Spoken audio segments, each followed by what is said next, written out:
5, 4, 3, 2, 1. Hello, I'm Lauren. Hey, and I'm Ernest. And together we're L&E Explore Books. We are so excited to share some of the books that we've read this week and what we're moving towards in the future. So I'm going to start. So I talked a little bit about this book last week, and this is Station 11 by Emily St. John Mandel, and I loved this book. I thought it was incredibly interesting, and I love that. So characters within this work, there is a time before essentially the Georgia flu, which wiped out about 99% of the population, and the time after the Georgia flu. And so this book really goes like right after it happens, and then 15 years later, and then it even goes to 20 years later. And so it's really interesting just looking at these timelines, and there's a character in the very beginning of the book named Arthur, and it's so interesting how the book starts with his death, but he's so interwoven throughout the entire work with the people that he was connected with and who were a part of his life. I also really love that this book highlights that survival is the primary focus oftentimes, but how folks survive says a lot about what is morality and the choices we make even when there is a pandemic or chaos. And so there are characters that become healers. There are characters that become symphony members who create art. There are characters who become cult leaders. There are characters that become a museum curator of the time before. There are characters that honestly just like continue to kind of live into whatever they can during this time and are just really trying to survive. And so I just appreciated the nuance of what happens when civilization essentially crumbles and you're recreating things. And there are moments throughout the book where folks are like gaining back things that were pre the Georgia flu. So I thought it was such an interesting story. I think if you really like character development and you really like this idea of who do we become in times of great struggle, it was really beautiful. And I loved that there were actually several characters that overall had a fairly happy life and like created meaning in really beautiful ways. And there were characters that had to struggle quite intensely, and it talks about the trauma of that struggle and what it looks like if you have to kill another human being, if that was never a part of your journey and that was not something you ever anticipated in your life. And so just like what that means to survive. Now it's my turn? Yes. So new haircut, new look, and I just finished Neverworld Awake. It was amazing. I love this book, even though I kept saying the main character's name wrong twice in 2 videos. I kept saying Beatrix, and it's Beatrice. Right? No, it's Beatrice. And oh, you were it's saying Beatrice. I kept saying Beatrice, and it's Beatrix. Beatrice. Beatrice. You got this. It's fine. Anyways, Neverworld Awake was a fantastic book. I laughed, and I loved the journey of the characters and the things that we explored. One of the highlights of this book, I believe, is how rich two of these characters in the books I think are really highlighted well. That being the main character and her friend Martha. I think they do a great job putting a dynamic of how someone you don't believe you have a good friendship with can be a highlight, and also interrogates this relationship of how two people can be so distantly apart and actually have a deeper connection, and how like the little things in your life can actually have a big impact on others. I love that each character, we are able to get a glimpse of each character in the group, being Kipling, Cannon, and Whitley. They are very preppy in their style, but they have a very rich and deep storyline.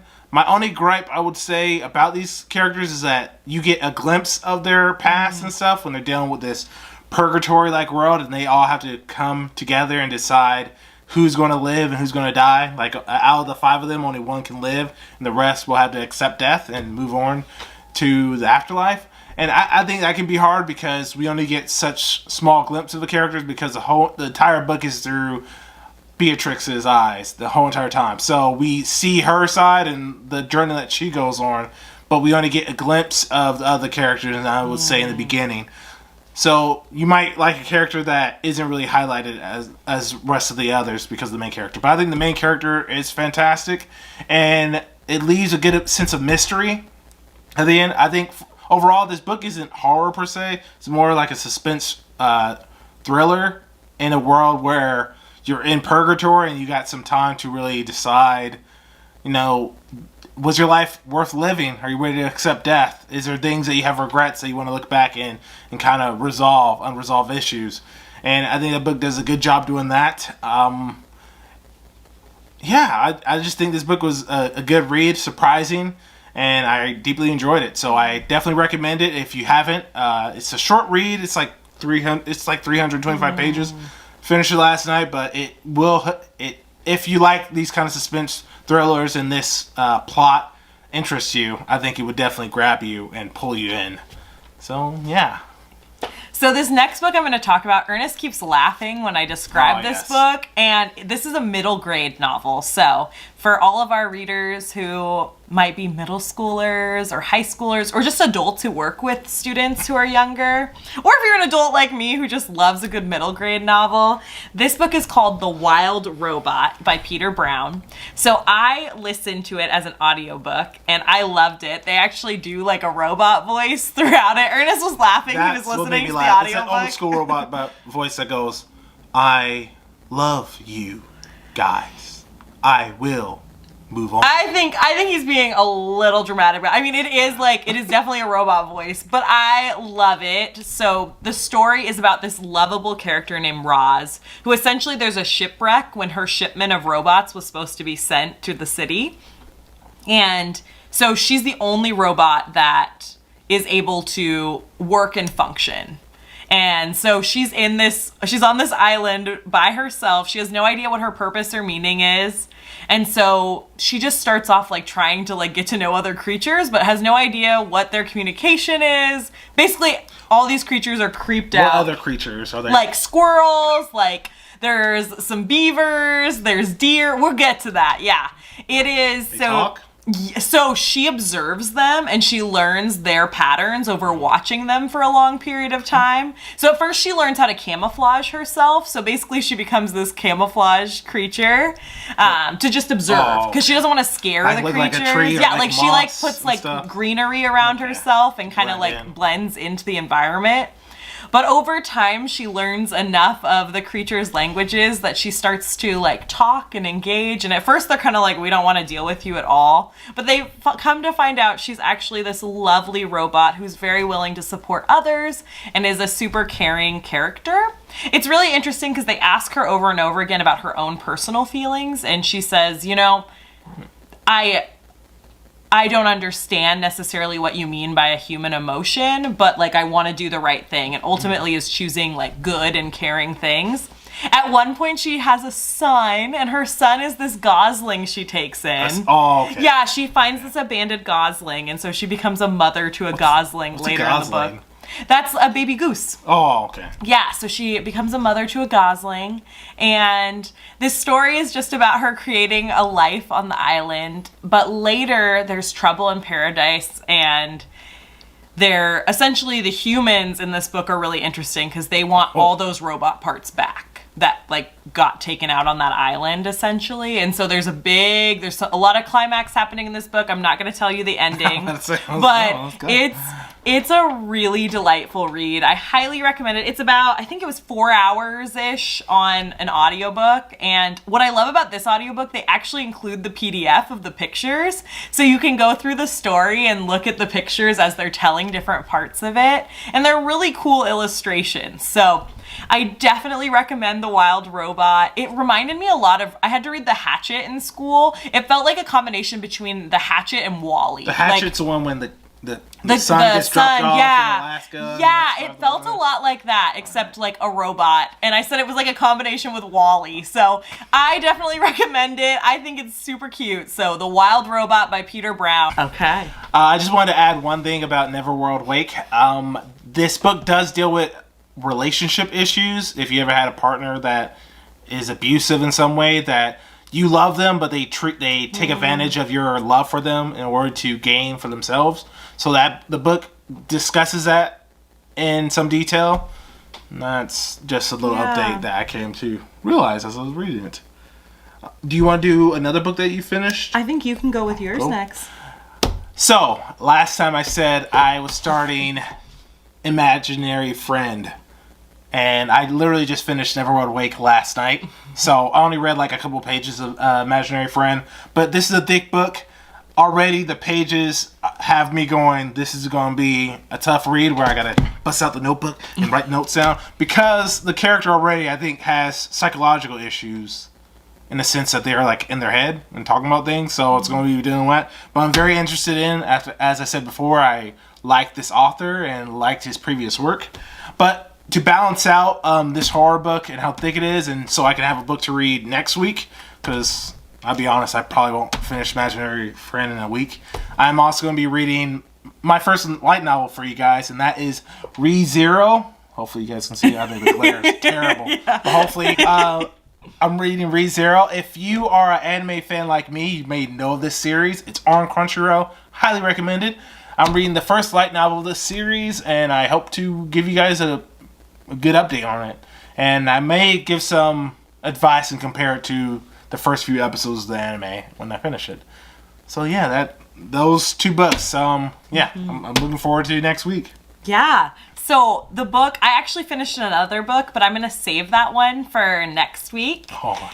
And so instead I'm going to talk about a book that I just started, because I love to have a paperback book, an audiobook, and usually I have some sort of ebook going as well. And so my new audiobook that I'm reading is called Alice Isn't Dead by Joseph Fink. And the premise of this story is that there's a character who, their wife Alice went missing. I believe it's 10 years ago. And so she became essentially like a long haul trucker to be able to drive across the US to be able to try and find her wife, because she's convinced that on Route 66 something happened to her wife. And I'm only in the very beginning, and already a villain has emerged, and this villain is essentially like an other. They're not human, but they look sort of human, and there's already been cannibalism. I guess like it's not cannibalism, it would just be eating humans, since it's kind of an other being. And she has already tried to like get help for this situation because it's following her everywhere. So she like makes it into her truck and like hasn't been attacked, but she almost got attacked in the last little part.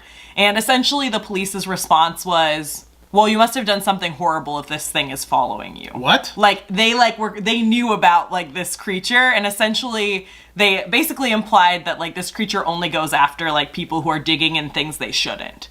So that's where I'm at. I'm in the pretty beginning. I think I'm like 5% in the book. This takes place in our present day It sounds like world? it takes place in like the present day world. That creature goes after bad people. Yeah, essentially that was like the response was basically like stop digging and go home was what they told her to do. And she is obviously not, because she deeply loves Alice and believes that her wife is not dead, but is missing, and so trying to figure out what happened. She had to run from that creature. And he used her wife's name. He mentioned Alice. So there's talks? the creature is like the creature looks like a human. It kind of gave me outsider vibes. Yeah.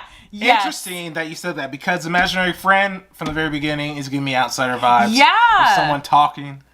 Which we have read The Outsider before, so we definitely can talk about that in a booktube in the future as well. Yeah. But it was already creepy enough that while I was listening to it, I was like, maybe I shouldn't listen to this at night by myself.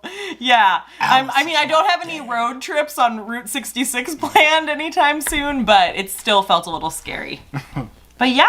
Well, I think that's all that we have for y'all this evening. It's been really fun getting to connect with you. Thank you so much for still watching. We're learning a lot, so you're probably going to see some tech updates as I learn about editing videos on YouTube. And as you can see, we changed the background. We were having some... Because we realized there was some static in the background, so I apologize if you watched a video and there was a little bit of static. I tried to get rid of it, but I don't think it fully went away. So... Thank you so much. Please, like we said before, please comment on our videos. If you have any recommendations, questions, we will get back to you. Yes. And we are so thankful to nerd out about books with all y'all. Have a great rest of your night. Bye, everyone. Bye.